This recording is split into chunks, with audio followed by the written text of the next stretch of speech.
यही नहीं, अभी और सुनिए। कभी इसका कल्याण नहीं होने वाला। मैंने कहा मां ने धन दिया, पिता ने धन दिया और गुरु ने ज्ञान दिया। इसके सिवा 10 मिनट का समय मैं देता हूं। अब कोई आदमी बोले कि और कोई देवता है जिसका लागत आपके जीवन में है, उसका नाम कोई आदमी हो।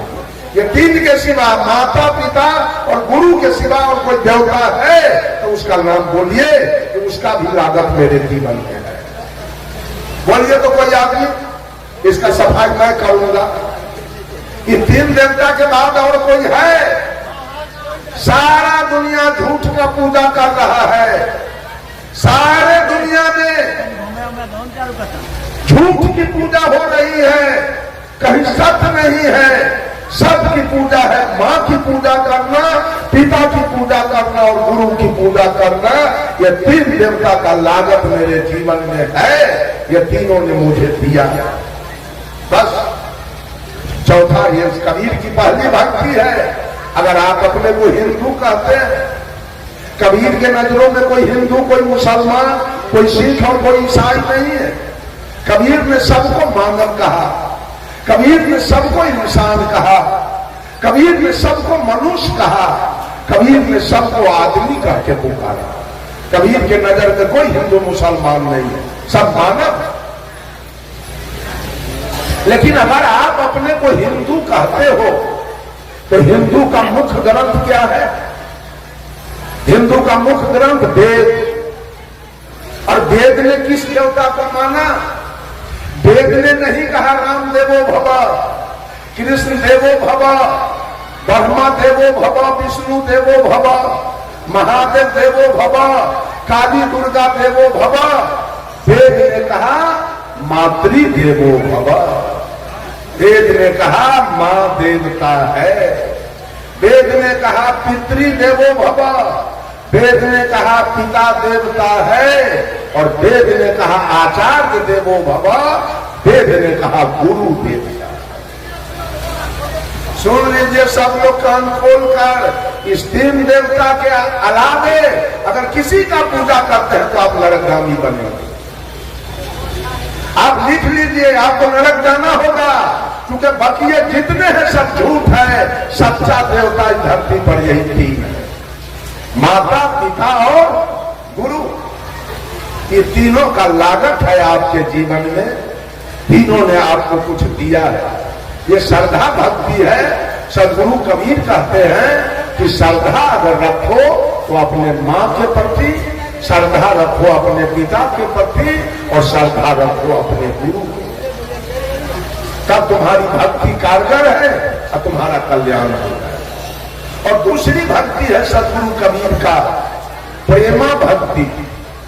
प्रेम किसके प्रति रखा जाए? बंधुओं, कबीर साहब ने कहा पोथी पढ़ी पढ़ी जगमुआ, पंडित भयान को ढाई आखर प्रेम का, पढ़े सो पंडित हो। साहब कबीर ने कहा जगत में पंडित कहीं मैंने देखा नहीं, कभी देखा नहीं पंडित। आप लोग कहेंगे इतना तो पंडित है जगत के अंदर। सदगुरु कबीर के नजरों में कहीं पंडित है नहीं।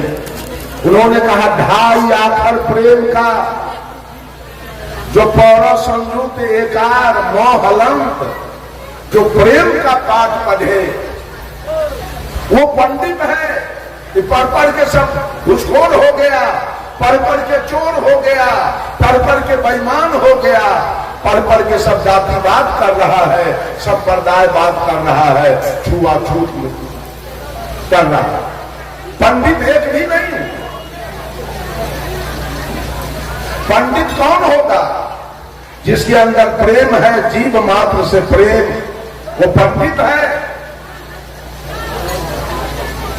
प्रेम कैसा होना चाहिए? मैंने सोचा प्रेम तो पति पत्नी के बीच है, प्रेम तो साला बहनोई के बीच है, प्रेम तो ससुर दामाद के बीच है, प्रेम तो पिता पुत्र के बीच है, प्रेम तो सास पुतोह के बीच है, प्रेम तो गुरु चेला के बीच है। ये सदगुरु कबीर कौन प्रेम की बात करना चाहते? ये प्रेम है क्या? बंधुओं, सदगुरु कबीर के विचार के अनुसार प्रेम कहीं लेश मात्र नहीं है धरती पर, प्रेम है ही नहीं। वो प्रेम कौन है? एक आदमी इसी तरह सत्संग कराया, जब सत्संग समाप्त हो गया तो गांव के जाने माने एक व्यक्ति, संभ्रांत व्यक्ति जो सत्संग में नहीं आ सके, कल हो के व्यक्ति गया कहने, चाचा जी आप कल मेरे सत्संग में क्यों नहीं आए? वो व्यक्ति कहा, बेटा कल मैं एक पंचायती में चला गया इसलिए नहीं आ सका। तो आदमी पूछा, पंचायती कैसी थी?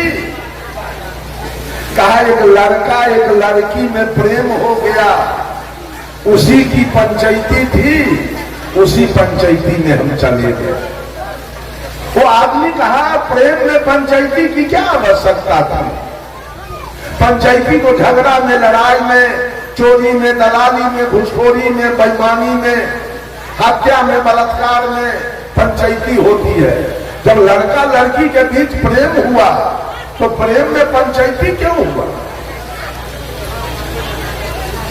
प्रेम तो हुआ सेवरी और राम के बीच में, कभी पंचायती नहीं हुई, कभी गाली गलौज नहीं हुआ, कभी मारपीट नहीं हुआ, कभी मामला फौजदारी नहीं हुआ, और कभी एक बच्चा भी पैदा नहीं हुआ। इसलिए कि प्रेम निर्विकार है, प्रेम निर्भर है, प्रेम निर्मल है, प्रेम पावन है, प्रेम पवित्र है, प्रेम शुद्ध है, प्रेम में कोई विकार नहीं है।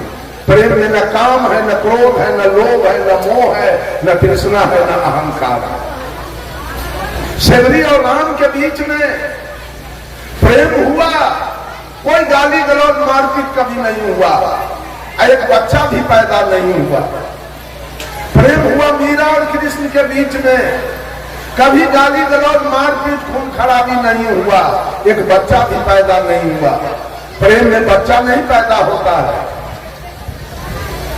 प्रेम हुआ रामकृष्ण परमहंस और शारदा देवी के बीच में, कभी एक बच्चा नहीं हुआ, कोई गाली गलौज मारपीट नहीं हुआ। प्रेम हुआ जयप्रकाश नारायण और प्रभावती देवी के बीच में, कोई गाली गलौज नहीं, कोई मारपीट नहीं, कोई बच्चा भी पैदा नहीं हुआ। उसका नाम प्रेम है।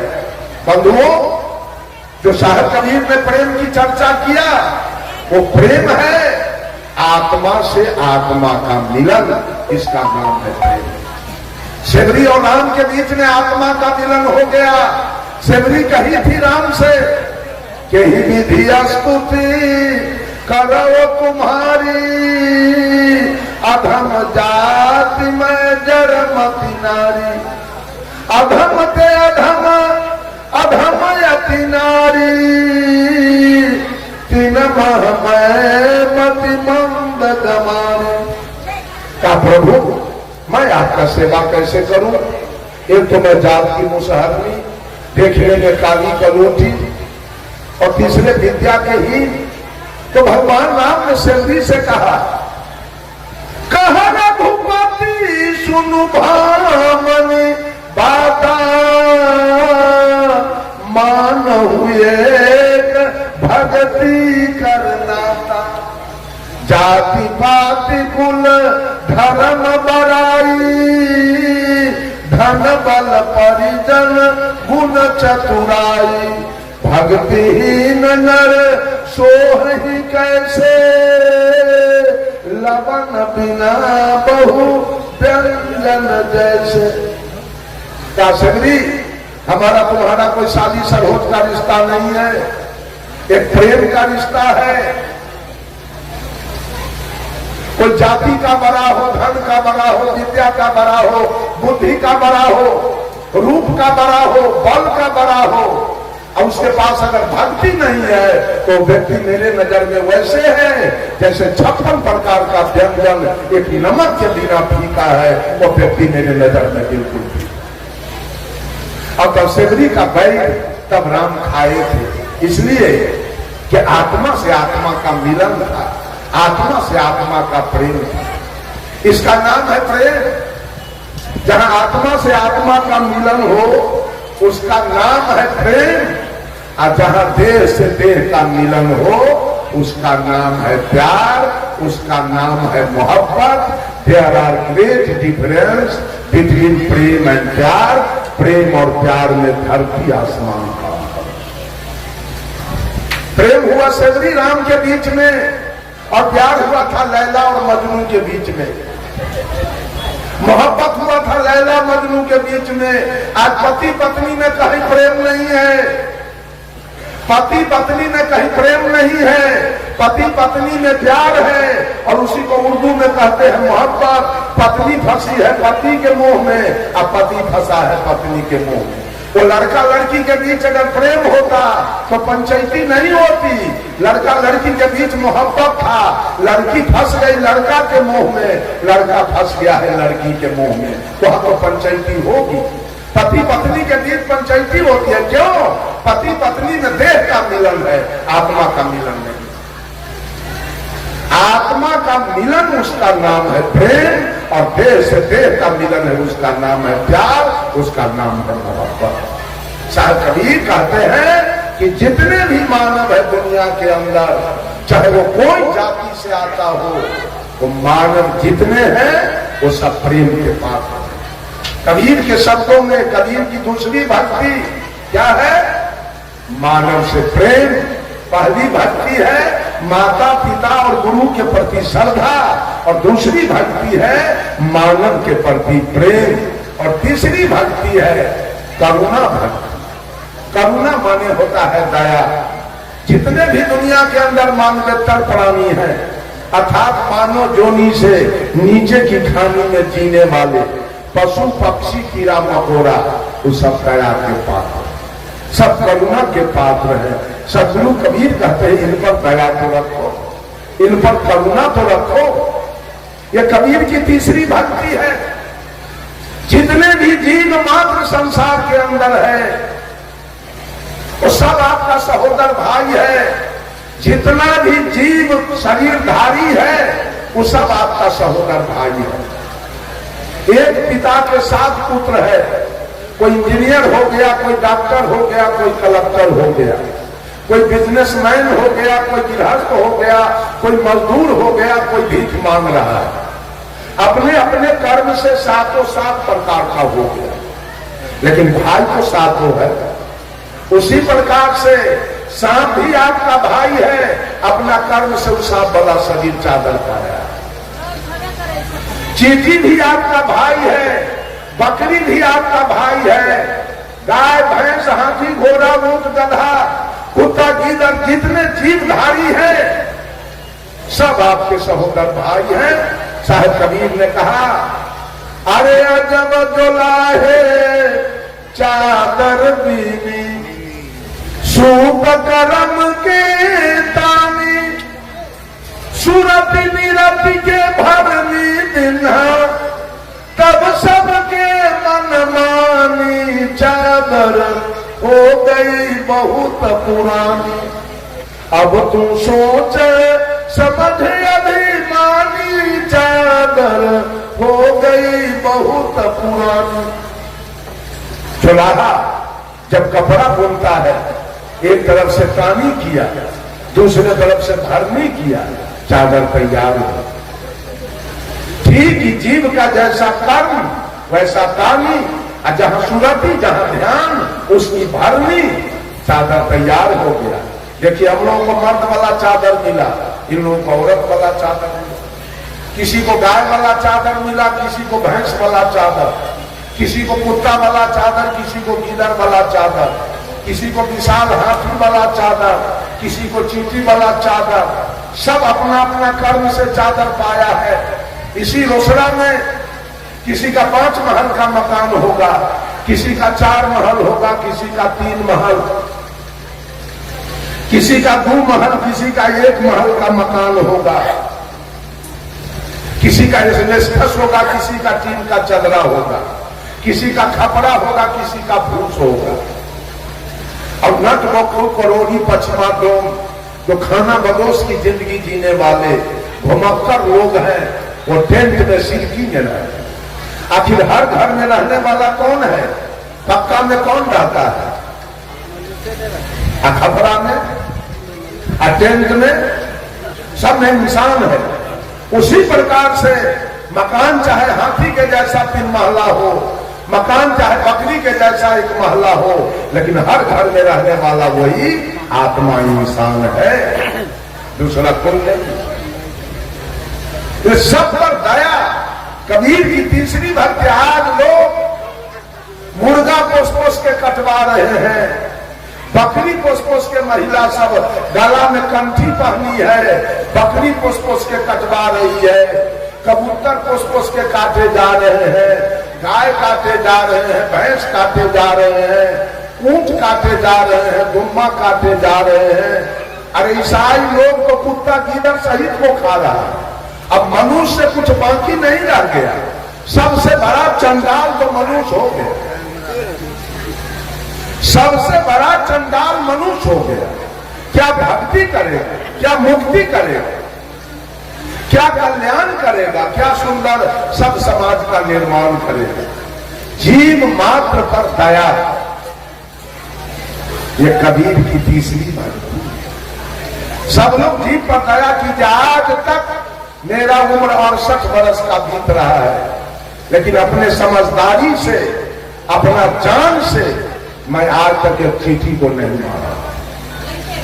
अब धोखा से अनजान में मर जाए उसकी बात मैं नहीं करूंगा, लेकिन जान करके आज तक मैं एक चींटी को नहीं मारा। समझता हूं उसने भी, और गुरु जी ने ज्ञान दिया कि बेटा पाप कर्म कभी मत करना, किसी जीव का हिंसा मत करना, ये पाप तुम्हारा जान नहीं छोड़ेगा, ये पाप नहीं जान छोड़ेगा। पाप बड़ा प्रत्यक्ष है, हिंसा सम नहीं कोई। अब धर्म राय लेखा चुके तब सब नौबत हो। और साहिब कबीर ने कहा, जहां जहां दया वहां धर्म है, जहां लोभ वहां पाप, जहां क्रोध वहां काल है, जहां क्षमा वहां। और गोस्वामी तुलसीदास जी ने भी कहा, दया धर्म के मूल है, नरक मूल अभिमान, तुलसी दयाल छाड़िए, जब लगी घट में प्राण। जीव पर दया। साहिब कबीर ने कहा, मनुष्य प्रकृति से शाकाहारी, मांस से अनुकूल नहीं है, पशु भी मानव जैसा प्राणी, वो मेवा फल फूल नहीं।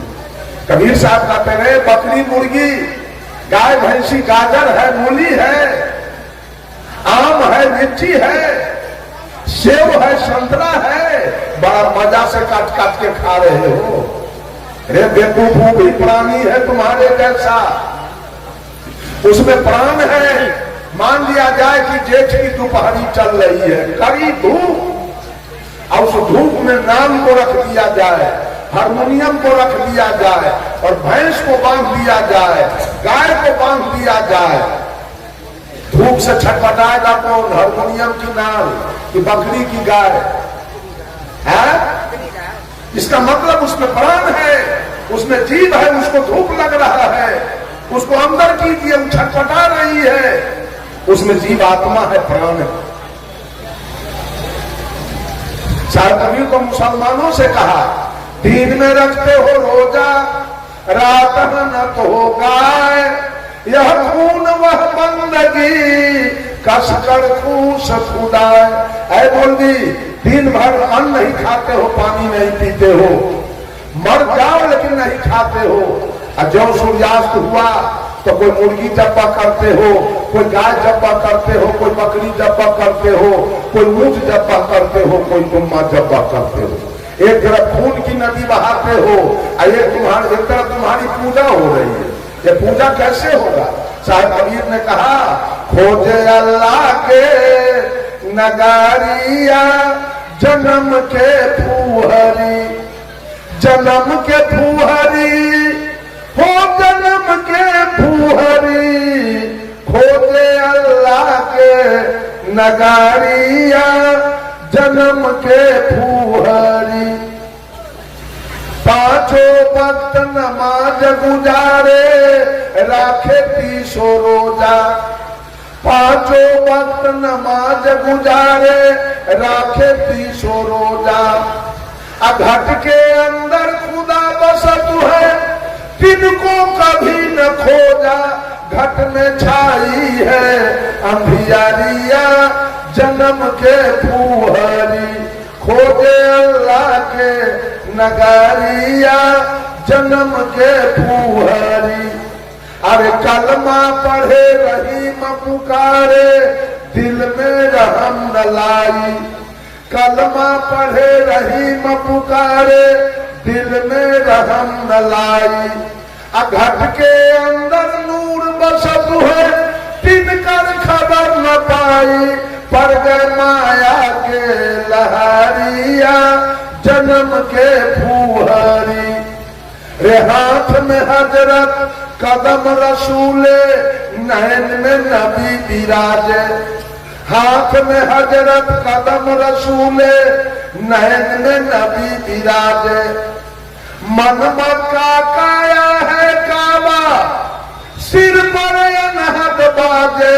खोल के देखा ना के बारिया जन्म के फूहरी खोजे। अभी साहब मुसलमानों से कहा मौलाना सुनो कुरान की बात रे मौलाना सुनो रे कुरान की बात। जिस बकरी के दूध पिया तुम सो है मातू के नाते। उस बकरी पर उस बकरी को गला कटावे अपने हाथ छुड़ाते रे मौलाना सुनो रे कुरान की बात। कर्म तो कियो कसाई के बंदे पाक कियो कलमा पे। यह रीति उल्टी कौन सिखाई अहमक नहीं लगाते रे मौलाना सुनो रे कुरान की बात। है मौलवी कहते हुए एक मालिक है ये दुनिया को चलाने वाला।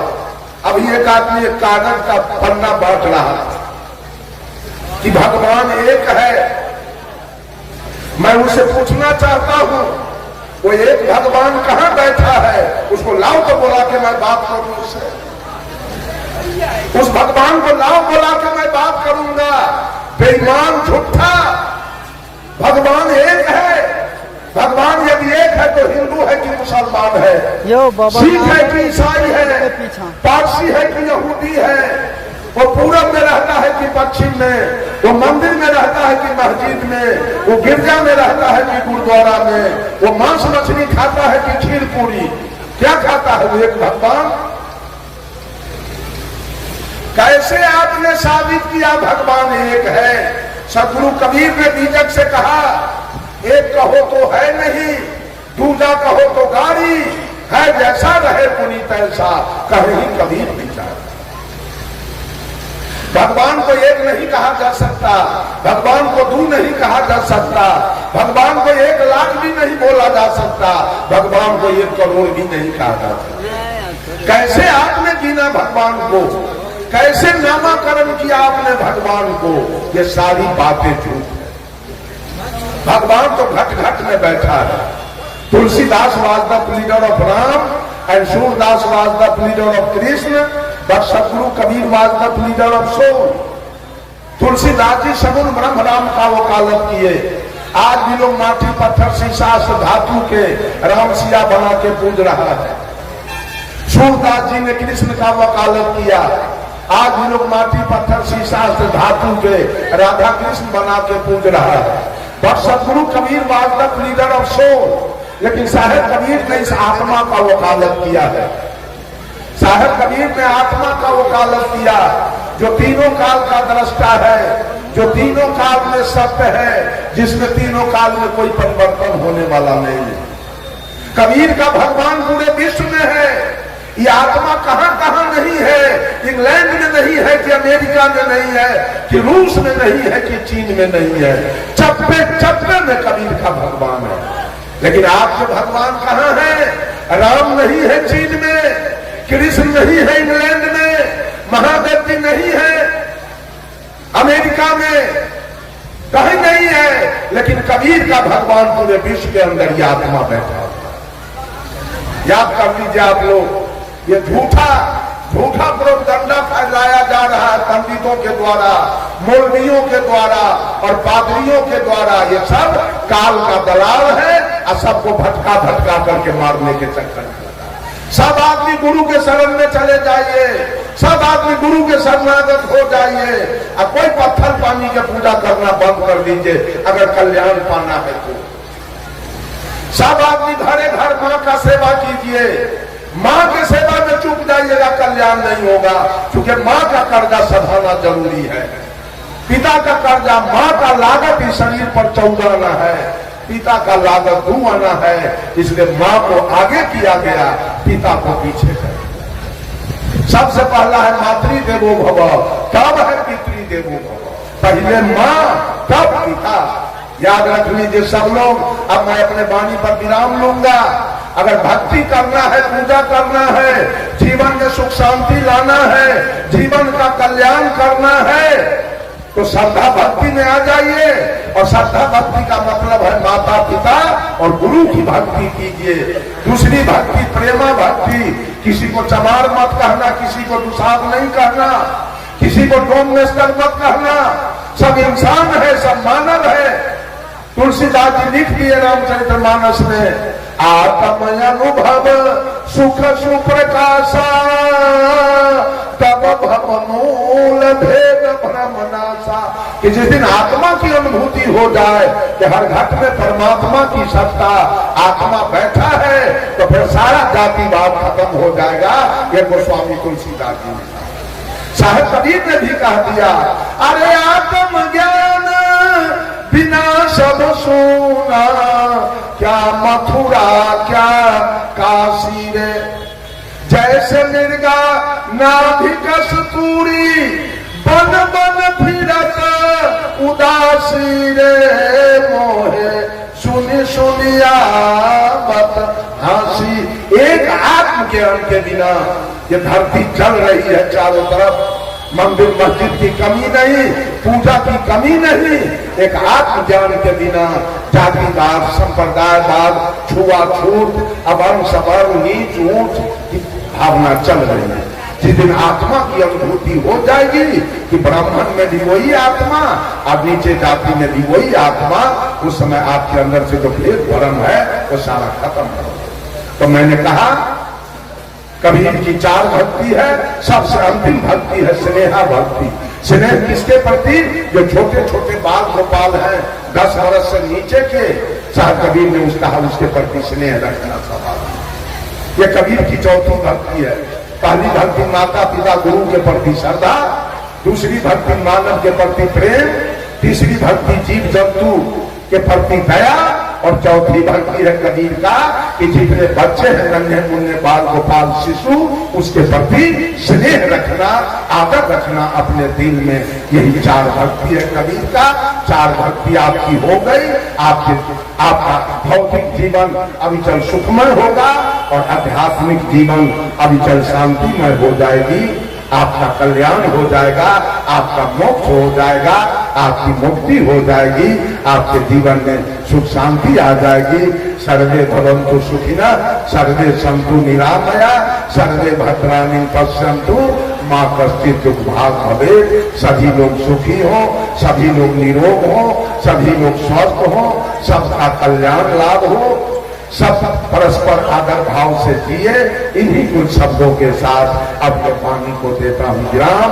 बोलिए सतगुरुदेव की, बोलिए महंत ठाकुर साहेब की, महंत भट्ट साहेब की, महंत काशी साहेब की, और वर्तमान महंत दीप नारायण साहेब ठीक है, प्रेम से बोलिए।